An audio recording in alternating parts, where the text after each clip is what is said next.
J.K. Rowling is here. If you do not know who she is, let me tell you. 2 decades ago, she sat on a delayed train when the image of a scrawny, black-haired, bespectacled boy who did not know he was a wizard came to her.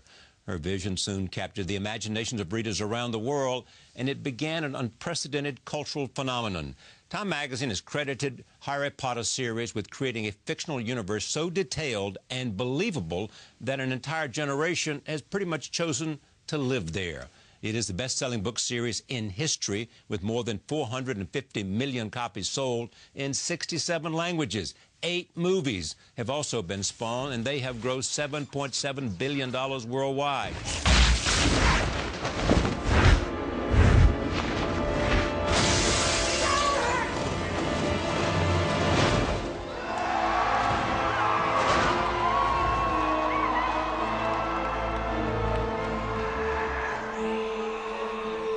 Now, 5 years after laying Harry Potter to rest, she has written her first book for adults. It is called The Casual Vacancy.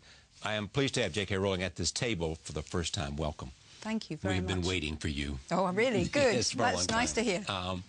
How much trepidation did you have after you decided to put Harry to bed in deciding what you wanted to do and how to do what you inevitably wanted to do, is write another book?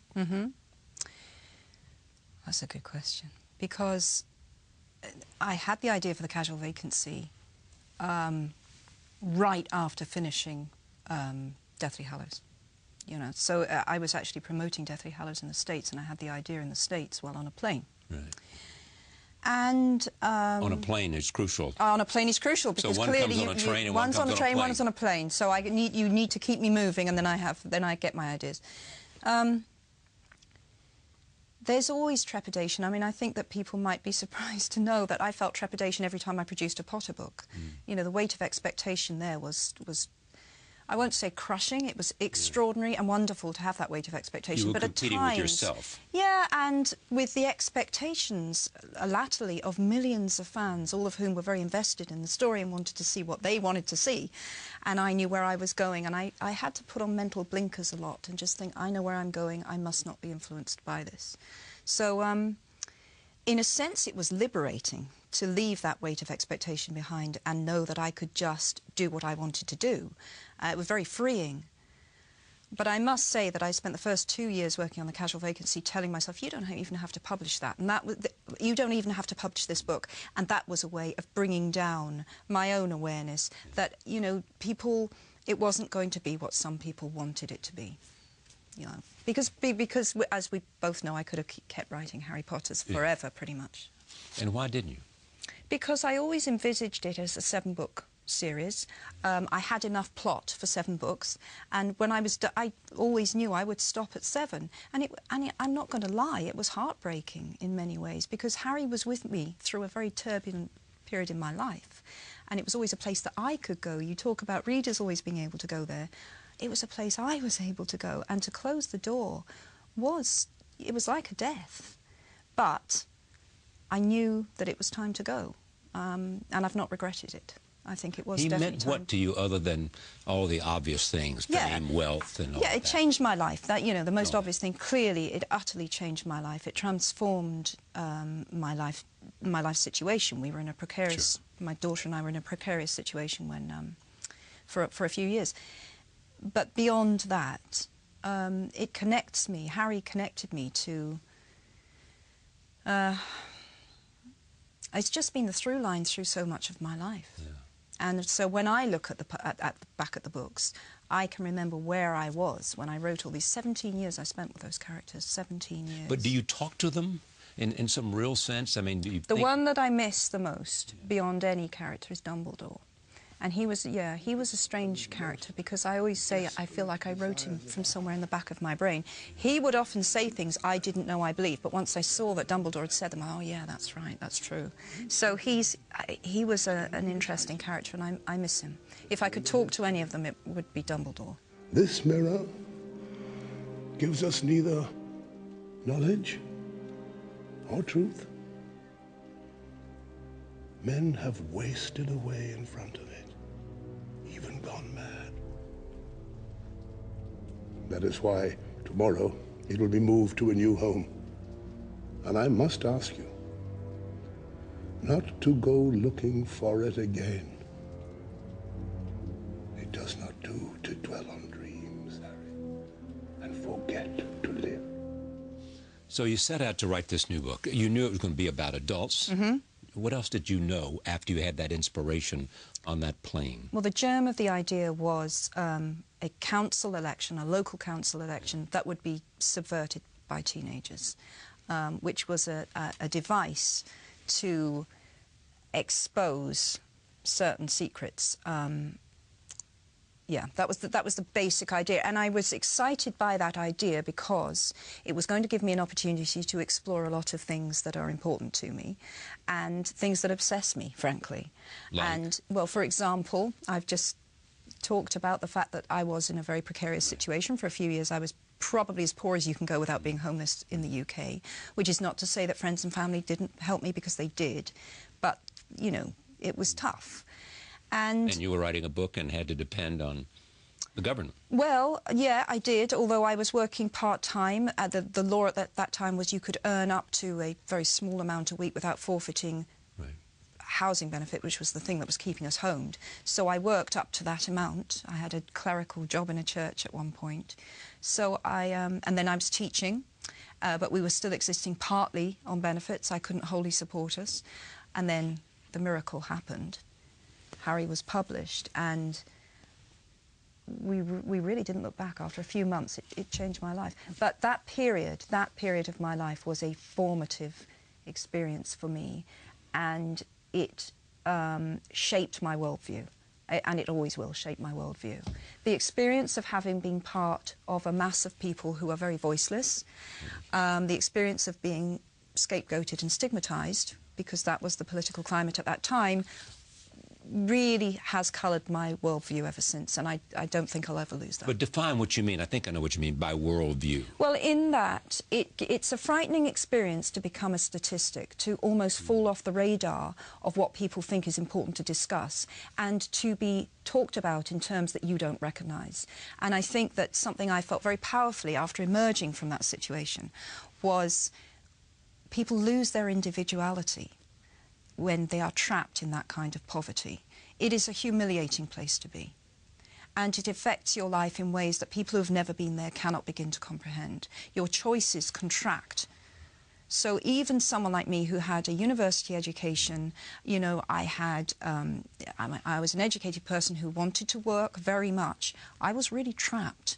You know, if you fall beneath a certain level of poverty and without rich relatives, it's very, very difficult to get out of that situation.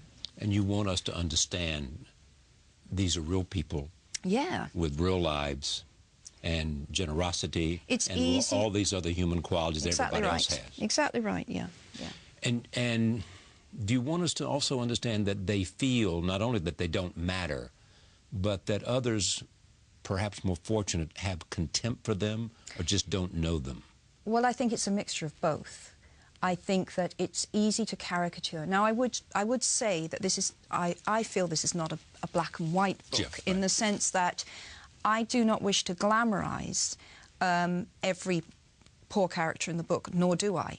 I'm not suggesting that everyone who is living in poverty is heroic, but all I would say is there's probably about the same proportion of unheroic characters living in poverty as there are in other classes. Right, right. So certainly there are some very unpleasant people in this book who happen also to be poor, but the action centres around a 16-year-old girl who has grown up in tremendously difficult circumstances. And the question for me is, and the question I hope the reader ponders is she worth saving? Who should be saving her? To what extent is this her fault? This is Crystal. Crystal Whedon, exactly, yeah. Tell me about the story. I want to come back to it because of what you have just said. The casual vacancy has to do with the death of a councilman. Right. It was a phrase, initially, in my head, I was calling the book Responsible, because the theme is personal responsibility and responsibility in a community sense. But then I found this phrase, which I'd never met before. It is a casual vacancy when someone in occupying a political seat dies, they leave the casual vacancy. And that phrase spoke to me on so many levels, because the characters in this book, all of them, I would say, have a lack or a vacancy in their lives to some extent, and they fill it in different ways. So it becomes a metaphor for everything. Exactly, yeah. We've mentioned teenagers several times. Yep. Same thing is true with Harry Potter. What is it about teenagers? I don't know. Do you think it's arrested development I don't in me? know. I don't know. Well, I do know that you said that your teenage years were not that happy for you. I love, Stephen King said, if you enjoyed being a teenager, there's something really wrong with you. And that really struck me here. I mean, So a happy teenager could not write a book like this? No. Or like Stephen King? No. No, definitely not. Well, actually, I think the urge to write often comes from a wish to rearrange reality, the reality you're in. So I don't think I've ever met a writer. But is it who easy said, to make it a fantasy or to make it a real village that has real to people? me, there's honestly not much there's truly not much difference, and they're very different kinds of book. But for me, what obsesses me? Morality, mortality, that was... Those two things most of all. Absolutely. They run through everything you do. They ran through Harry Potter completely. They run through this. I probably will never be able to... Mortality and morality. Very close friend of mine, I finished the book, and the first thing he said to me was, how many people die? He knows me so well. Because he knows you. Yeah, exactly. But no, to go back to the teenagers point you raise, I think that I am fascinated by people who are on the cusp of adulthood. It's such an interesting time of life. I think most of us would say that it's another very formative period in everyone's life. It's rebellion, isn't it? it's unformed, But you're also very vulnerable, and these characters are vulnerable in their different ways. And looking for identification. Absolutely. But also, which is an interesting thing about adolescence is, often much more concerned with the big issues of life than the people in middle age, like me, who are struggling with the minutiae of everyday life. We all get bogged down in that to an extent. They are concerned with the essence of life, which is relationships and love and fear and hope. Well, it's one teenage boy asks another in this book, what matters? And the answer is sex and death. And then, as an afterthought, music. Now, none of the adult characters are having that conversation. This is not... Because they're worried about they're worried about paying the bills. And you know what? They're right to worry about the paying the bills. We all do. But here's what's amazing. You were worrying about paying the bills, yet at the same time you were writing about, the fantasy of teenagers and everything else. I mean, you were doing both of those at the same time. You had to be an adult and worry about paying the bills. At the same time, you had to be deeply inside of a life in which they're not worrying about it. They're only thinking about... Well, I think to be an imagined world of which sex, relationships... Yes, completely, yeah. I mean, that's the life of a writer, isn't it? I mean, I have to have for want of a better term, a real life and look after my kids, and then I have this other life, as all writers do, where I'm somewhere else completely. You want us to look for what happens to Crystal and who is she in this book? Yes, definitely, yes, yeah. And how do we find her? Well, I think that people reading the book have had varying reactions to her. I think that if someone were to read this book and say that they couldn't find any redeeming quality in Crystal, and they didn't ultimately feel she was worth saving, then I might not have anything to say to that person. I mean, They have missed it. I would suggest yes, yeah. What do you think her redeeming qualities are? She has aspirations. She has grown up in a household where... She has dreams. She's grown up in a household where there is no aspiration. No one has given her a model in how to succeed or how to live a different life. And yet, Crystal has this latent desire to succeed, to achieve. She wants to hold her family together. She's parenting her younger brother, who is being quite egregiously neglected by their biological mother. So I think there's a lot in Crystal to love. At the same time, she's promiscuous, she's foul-mouthed, she's pretty ignorant, she's intermittently violent. So I'm not glorifying Crystal. You know, this isn't Oliver Twist, someone who's walked unscathed through hardship and come out the other side. And how much of her is you? Well, I think it's kind of scary when applied to me, because I've created something of 200 and something characters in the Potter books, but they say that every character is every writer. But is it beyond that for Crystal? No, I wouldn't say that Crystal is based on... If she drives this story, she does drive the story. Does she have to be in part you or somebody you've known? No one in this book has a living model, but at the same time I have known people like everyone in this book. Yeah, exactly. Crystal is... I went to a school not unlike the school represented in this book, and I certainly knew girls like Crystal. In the plural, there's no one single girl.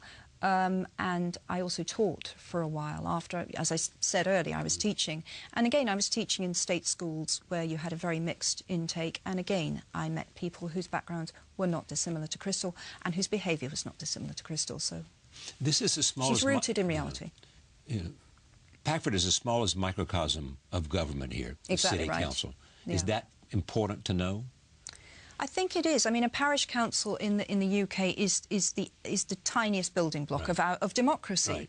and I would say that in writing about it, I became really impressed. You know what? It's easy to satirise small town concerns, but what I emerged with was the knowledge of how much their decisions, which may seem relatively small, can have a huge, meaningful impact on other people's lives. I mean, I'm really pro. It's very easy to denigrate the political process, and it's very easy to sneer at politicians, and I've done it myself. Sure. But there's no other way to get stuff done, and a lot of people, and in this book you see a great array of motivations for becoming a councillor, but the guy who died on page 2 or 3, he was in it for the right reasons. This is someone who had left a background not quite as bad as Crystal's, but it hadn't been great, and he'd been very poor, and he wants to make a difference, and he sees that as a valid way of making a difference. Have a voice and give people who don't have a voice a voice. Suppose you were the same woman writing Harry Potter, and you are, but you are $1 billion later, with no serious worries. You were less hungry, and you have said you didn't have to write this book. No. You didn't need to write another book. No, that means, yeah. You may have needed it for your own psyche, Yeah, but you exactly, didn't need it to make money. You didn't need it for reputation. You didn't need it for legacy. Would it have been different if you did need it in the same way you needed Harry Potter? Would I have written a different book, Yeah. do you mean? Well, I think that's a really fascinating question. I don't think so. I don't think so. I think I would have written this book just the same. And but is it a better book, in fact, because you have had this whole journey and migration from being poor, starting in middle class with good schools, then poor, then enormously rich? Do you understand class better than most people because you've been everywhere? Possibly. Possibly, yes. Yeah, possibly. And so what do you know about it? That we all are alike in so many ways? Yes, completely. I mean, We're all jealous, and we all have rage, and we all worry, and we all worry about morality and mortality and sickness. A Sikh hero is quoted in this book. As you know, there's a Sikh family is important in the book, one of the families who is very crucial to the plot. And the Sikh hero he said, and it's just the most beautiful thing, he treated foe and friend alike on the battlefield, and when asked why he was giving aid to any wounded soldier, not just his side, he replied, "I can't differentiate between them. The light of God shines from every soul." Now that to me is the most beautiful, poetic way of expressing a common humanity. Well, it's interesting, and this is far from this book, but Bill Gates, in terms of giving away all the billions that he has given away and focusing on global health and poverty and disease, says that it springs from a sense that all human life has value. Right. No, I would totally agree with that. I mean, you talk about the journey and understanding those different points of view. I mean, I am exactly the same person I was then when I was struggling to write Harry Potter and I had no publishing deal and didn't know whether it would ever be published. And my need to write is completely unchanged, so some things don't change at all. Other things change hugely, primarily the way you're viewed by other people. You care about that at this stage?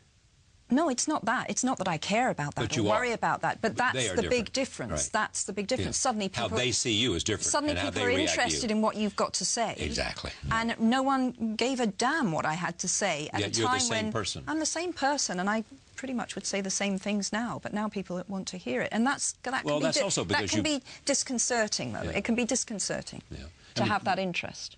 Do you ever say to yourself, am I that interesting? I don't give that many interviews because, to be honest, I just get sick of the sound of my own voice. I just think I just don't have enough opinions to fill. I don't know. It's a you work in a hungry medium, you know, yes. and I find it, sometimes quite intimidating. it's a larger point. I mean, is writing what it is that Yes. you are happiest when you are Listen, in search of a character and where that character is going to take you? you know when I'm happiest is when I'm about 2/3 of the way through a book, and always at that point I'm flying. Always I'm flying, and I'm just, that is the place I live to be.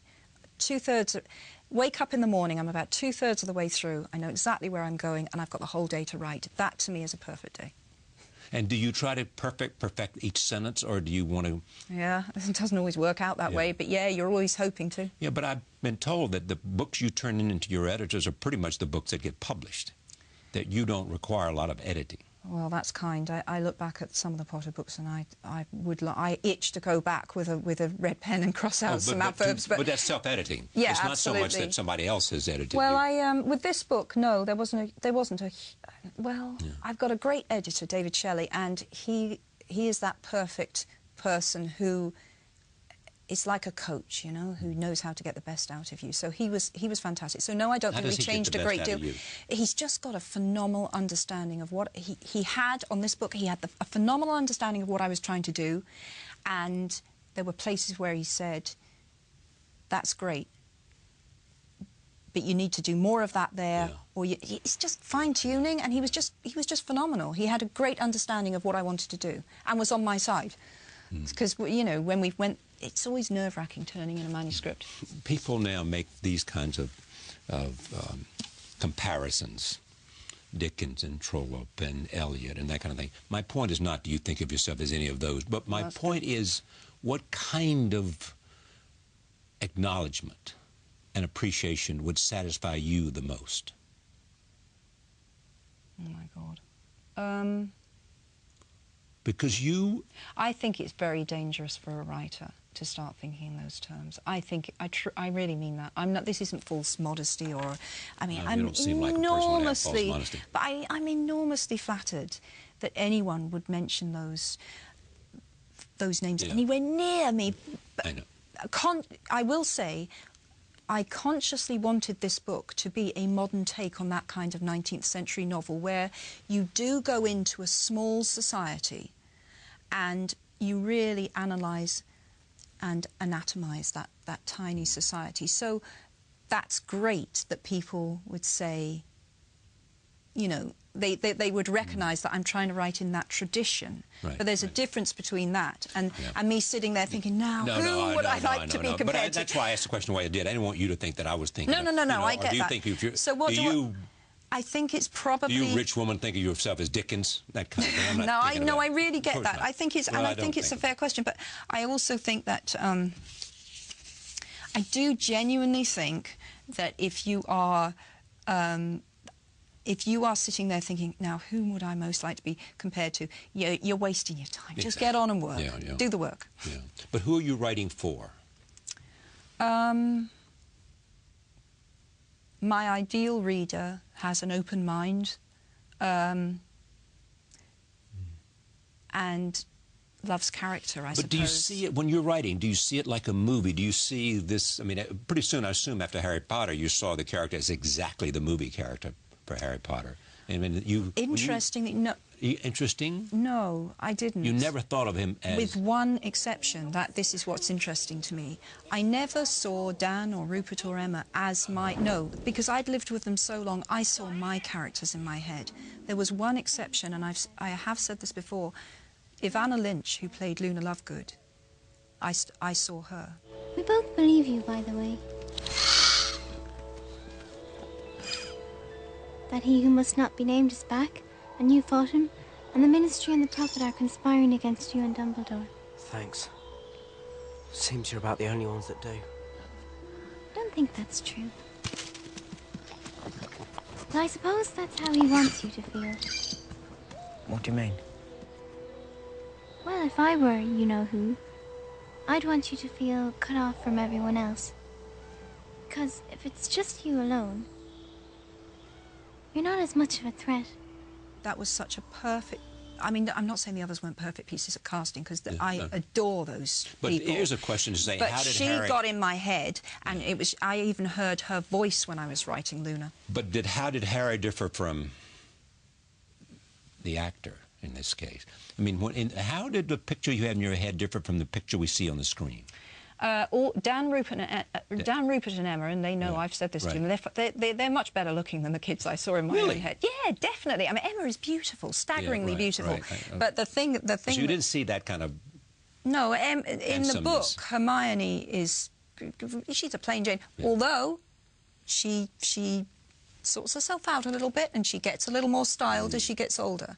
But what Emma had, which made her, which I am so glad they cast her as Hermione, Emma is a very intelligent girl who played intelligent beautifully. Emma's not at all, even though she's stunningly beautiful, Emma is not at all about her looks. You know, that's who Emma is.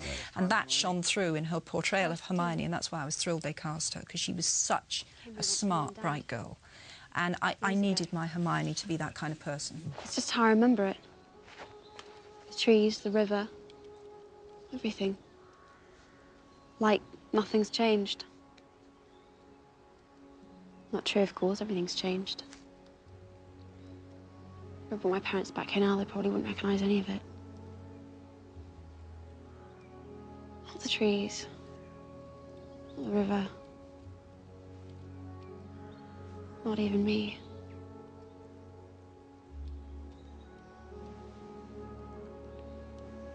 Maybe we should just stay here, Harry. Grow old.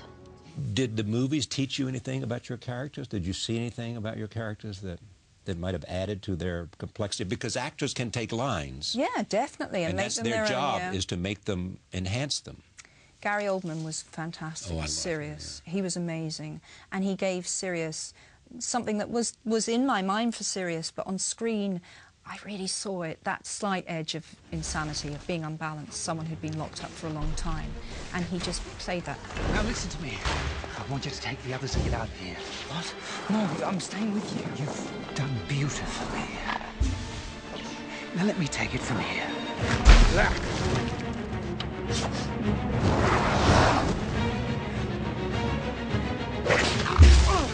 When you're writing this with the multiple characters you have, is finding somebody that's a bit crazed, is that like thrilling? Because you can do so many things with a bad person. You've got to rein it in, though. You've got to just pitch it right. Yeah. Well, because otherwise it just becomes like a cardboard and paste caricature. You've still got to find the centre of the crazy person. Bellatrix in the books is probably the most out of control, insane person in the books. She's vicious, even more than Voldemort, who has a control about him. But that was how I saw her, that she was... there was a kind of... a lack of boundaries in her. Yeah. Does literary merit matter? In generally speaking? Or... No, for what you write. I mean, will you be bothered by reviews that are not as kind as others?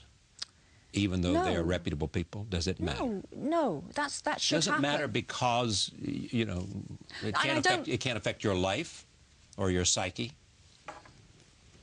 There are two things I would say to that. First of all, it is one of the amazing and wonderful things about literature, as about film and music, is it's utterly subjective. So... It's somebody's that's opinion. the point of it, you know, that's the point. Of course, you move in that world, if you expect to just stand under a shower of perpetual praise, there's something wrong with you. Exactly right. That, you know, you will get criticism. I knew that going in, and the funny thing is, I'm not a particularly... I was never a very confident person. In there are areas in my life in which I'm very thin-skinned. But not in this area. In this area, I think it's right and proper. I should be criticised, and that's And can literature. you learn from it? Yeah, sometimes, absolutely. It depends. I mean, there have been reviews that I've thought, yeah, that's fair comment, and I need to take that on board. Oh, yeah. Yeah, of course. So where are you thin-skinned? I was back to adolescent. Yeah. I was a very self-conscious adolescent, and I was... Oh, God, about everything, you know. And that followed me into adulthood, and I've had to learn to be a little more grown up. Are there any insecurities left after this? Yeah, loads of them, but I'm not showing them on TV. Well, give me an example of the kind of thing you're talking about. What could you be insecure about?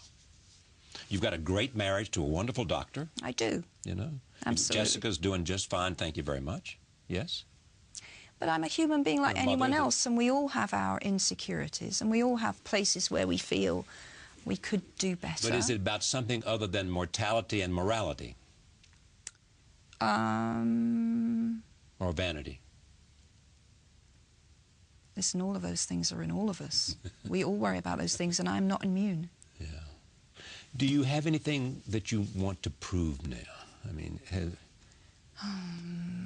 I mean, this was an effort to say, I can go somewhere else and tell different kinds of stories. Because in the end, I'm a storyteller. That's what I do. Yeah, fundamentally, that was what I wanted to write next, so I wrote it. Yeah. And I knew perfectly well that some people wouldn't love it, but that's okay. That's okay. That's how it should be. And indeed, with a book like this, if some people didn't hate it, I'd have written it wrong. Yeah, exactly. In other words, yeah, you can't please all the people. It means you wouldn't have taken risks. That's exactly, exactly. No risk taken here. Exactly. Exactly. So, what kind of role do you want to have, you know, as the member of the community you're now part of, this larger community, and you and the Queen and me and the Queen, Olympics and you know all of that. I mean, you are a public person. The Olympics was now. Amazing, I know. amazing, incredible.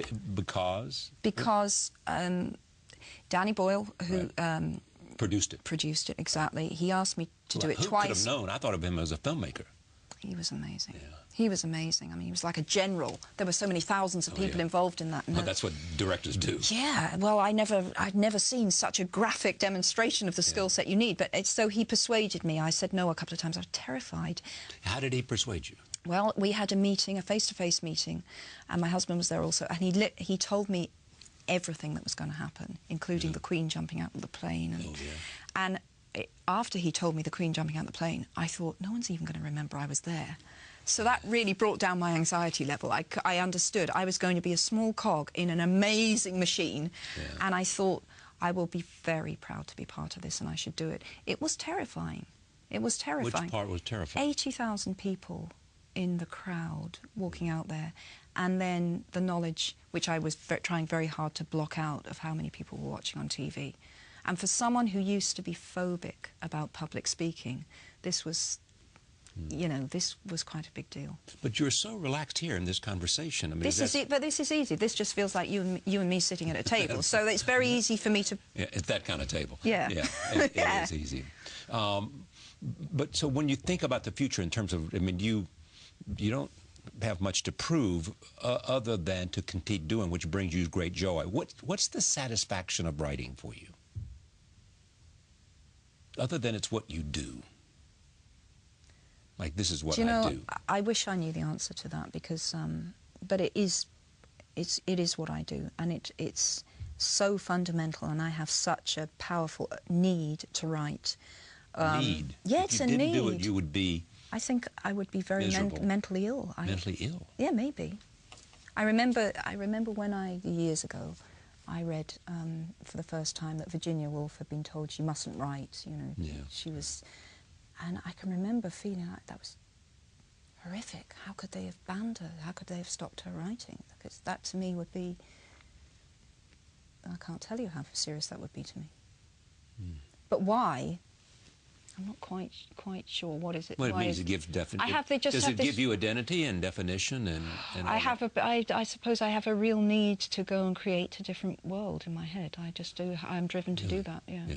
Mm. And was that why Harry Potter was what it was? Because you needed to create another world. Yeah, and then I brought all the problems from this world into that world too. But it was a great way of examining those problems, to do it in that parallel, seemingly more, seemingly safer place, and it wasn't really safer at all. You described the great joy of being 2/3 in, and you know where it's going, and you're really on a high then. Yeah. Are you on a high when you get the idea, as you did on the train, as you did on the plane, and you knew this is where, and do you know it?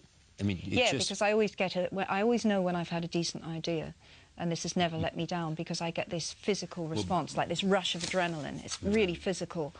That's how I sort what I think are the good ideas from the bad ideas. Mm. Do you have another idea now that thrills you and excites you? Yeah, I do. I know what I'm pretty sure what my next 2 books will be. So, yeah. They are? Well, one's for kids and one's for adults. And I am excited about both of them, so that's... Well, do you mix them up? I mean, can you write two of them at the same time? Not exactly.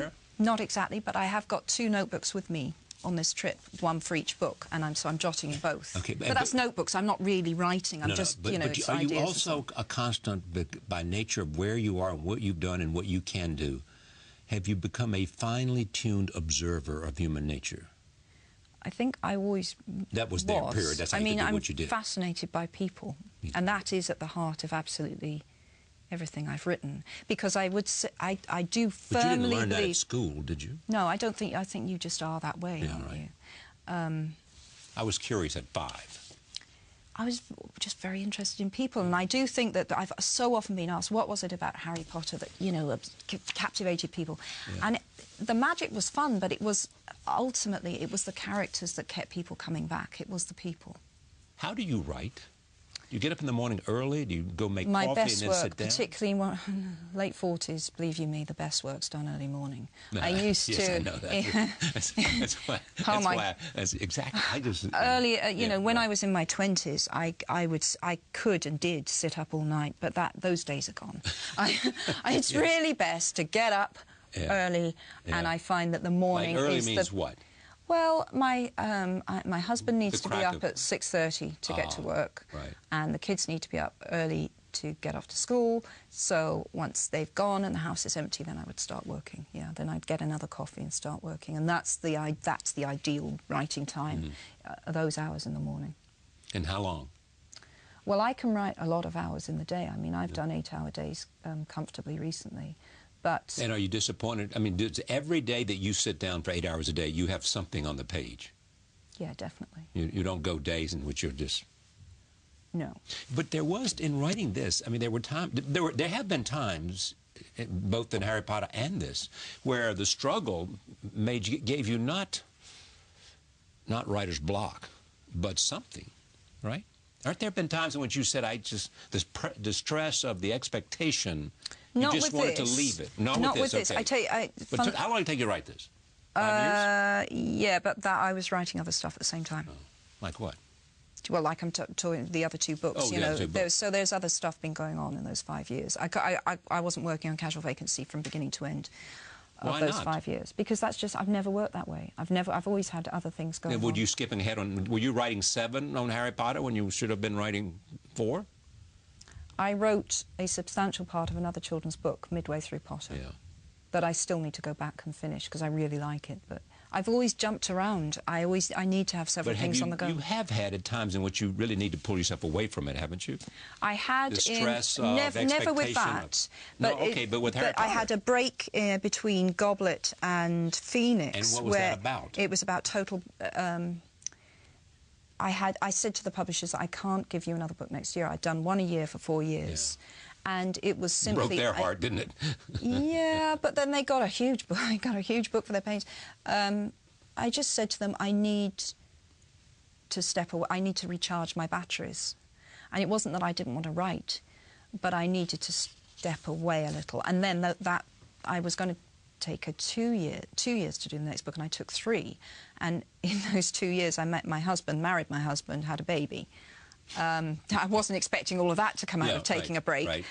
But I'm also interested in the creative process, too. And I've come to understand, first of all, there's no spirit from on high that speaks to you. What speaks to you, is a idea that you can then dive into and then make choices. You make choices about your characters. You make choices about, do they do this or do they do that? Yeah. That's what the creative idea is about. You're right. I find that people are very interested in the concept of inspiration. Right. And that it exists, for sure. I mean, the ideas for both The Casual Vacancy and Harry Potter and some other things that I am writing fell into my head. Yeah. And where they came from, you can tell yourself, OK, it came from somewhere in my subconscious, but it feels like someone dropped it into your head, and that's a wonderful feeling. But a girl asked me at the launch of The Casual Vacancy in London, she said to me, do you write only when you're inspired? And I said, no, because I would have written a page and a half. Exactly. And I said to her, you've got to, I mean, it's people, some people don't want to hear that about writing. You're not sitting there taking dictation from from an angel. Exactly. You've got to work. That's It's well about said. structure. It's about discipline. It's all these deadly things that your school teacher told you needed. You need it. Yeah. I mean, what sort of, you never know where you get good ideas. No. I mean, you don't sit there and say, give me a good idea. You can't think yourself into that. Exactly but right. you can think, you can work yourself into being inspired. I mean, I have sat in front of the blank page. I remember chapter 13, Harry Potter and the Goblet of Fire. The number of times I rewrote that damn chapter. Because? It was just technically very difficult because I needed to show something without showing it. I needed to, I think it's chapter 13. I'm pretty sure it is. If you don't know, I don't know who does. There was a... There are people out there watching this now going, how can you not, how can you not know? I can recite that chapter verbatim. I'm so humiliated. Exactly right, they can. You're right. Anyway, but it was technically very difficult to convey the information I needed to convey while hiding certain things. And God knows how often I rewrote it and rewrote it. But the reality is, it's like a scientist. Everything that fails brings you closer to what works. Your mom, you know, I mean, all of us have this instinct. God, I wish my mom or my dad was here to hear this story, to share this joy, to see this, because we all want to say, look what I did. Look what I did. Yeah. Yeah, definitely. It's a very complex question for me, that, because, I mean, what wouldn't I give to have my mother see what happened?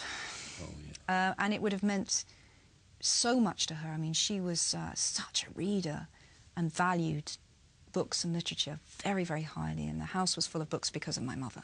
So on that level, I mean, the human, the most personal level, as I say, what wouldn't I give? What's crazy about the situation is that if she hadn't died, the books wouldn't have been what they are. So I get caught into one of those horrible sort of time loops. Also, if my mother hadn't died, I would never have gone to teach abroad, because while she was alive and unwell, I wouldn't have left the country. If I hadn't gone to live and teach in Portugal, I never would have met my ex-husband. I wouldn't have one of the most important people ever in my life, obviously my oldest daughter. So it's, you know, life throws you these terrible, terrible things that seem so atrocious and so appalling, and yet somehow we do get through them. We do. And then you look back and think, wow, but I got given my daughter, that wouldn't have happened. And as I say, her death infuses the whole Harry Potter series, because everything became a little darker and deeper after she died. I'd been writing for 6 months before she died, and then I got to experience what Harry experienced. You know, I lost one of the people who meant most to me in the whole world. And as I say, the books would be very different if she'd lived. What would you say to her? I would say, look what you did. Well, you yes. know, you could say, but look what happened. In living and in dying, you have given me. Yeah, well, exactly. Exactly. I mean, I'm very grateful that I had her till 25. It wasn't long enough. And you now try to provide some research funds for people to somehow come to a greater understanding of multiple sclerosis. Multiple sclerosis. I mean, she died from complications to do with her multiple sclerosis. Multiple sclerosis doesn't kill people, but the complications resulting from the disease may. And she was very unlucky. She had a very severe form of the disease. One thing I've learnt over the years that I've been involved with research is, and it's part of what's so strange and something we need to understand about the disease, is how variable its course can be. So I really wouldn't want anyone newly diagnosed to watch this and think, oh my God, what's going to happen? Because some people, I've met people, you know, since becoming involved in research who are doing just fine. And then there are other people like my mother. They're making remarkable progress. We have done programs at this table with eminent scientists. And it is a fabulous... I mean, there's never a great time to be diagnosed, but there's never been a better time for people with multiple sclerosis. You know, there are treatment options out there now, and there's some great research out there, and alternatives, lots of alternatives for people. How about your father? Well, I've discussed this. We don't really have a relationship. Yeah. Was it 2003, was it, or...? I know it's been pretty much a decade, so yeah, it must have been. Yeah. Why? Well, I have an aversion to I mean, I don't want to speak for anyone but me. Yeah. So I'm not going to... So from you? Because sometimes I think a relationship is so difficult that that happens, and I don't say that lightly. Obviously that's a very big deal, but equally I'm not ashamed to say that I made a decision that I don't regret, and that's where we were. But I don't want to go into really personal stuff, because I do genuinely feel it's unfair when the other person isn't here to have their say. There is also this about you, which I found fascinating. When we had a conversation in the morning over at CBS, there were people lined up to see you. Right.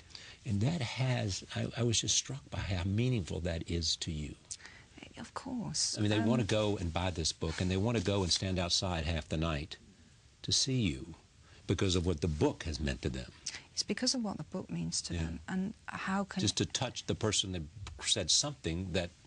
Well, how as a writer couldn't you be incredibly touched by that? I have a particular feeling for people, and many of these people now, of course, are in their early 20s, the people who grew up with Harry. So I think that my books occupied a special place in their lives. They grew up with Harry year on year, and now I'm meeting young adults who had that experience, and that's incredibly moving to meet people of that age who are standing there in front of you saying things like, or telling you what you meant in their childhood. I mean, I can't imagine anyone wouldn't be phenomenally moved by that. It's wonderful. And before we leave you this evening, this montage of the Harry Potter films, one of the highest grossing combination of films in the history of movies.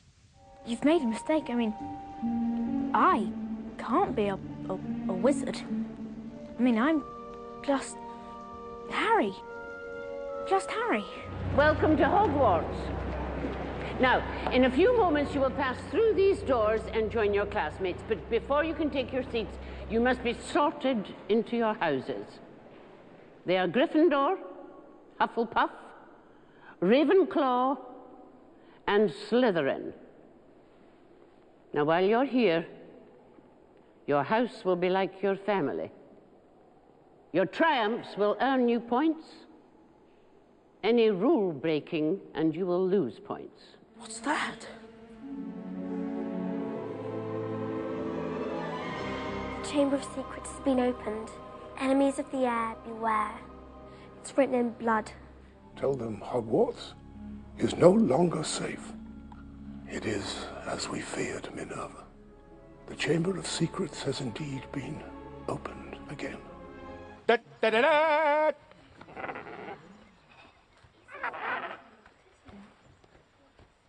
Isn't he beautiful? Say hello to Buckbeak. Hagrid, exactly what is that? We now have our 3 champions. But in the end, only one will go down in history. Only one will hoist this chalice of champions, this vessel of victory, the Triwizard Cup. He really is out there, isn't he? We've got to be able to defend ourselves. And if Umbridge refuses to teach us how, we need someone who will.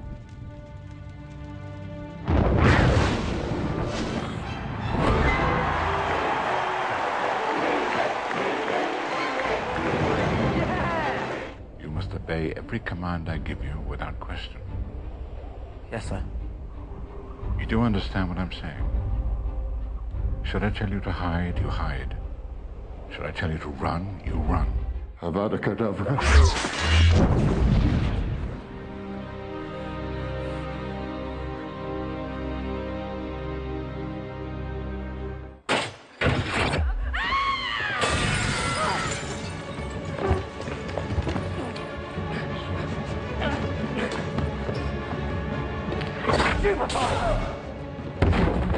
Stupid elf!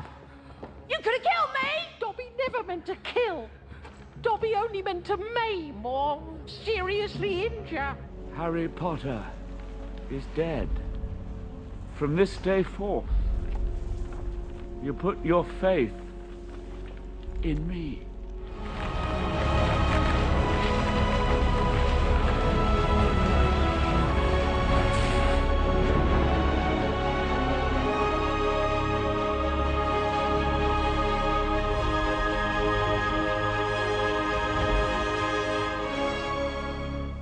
All your characters right there. Mm-hmm.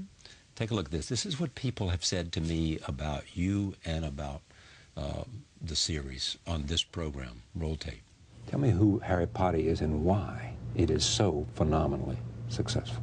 I think it taps into the basic idea. Look, I look at myself as a kid when I was growing up in Ohio, when I was 11 years old.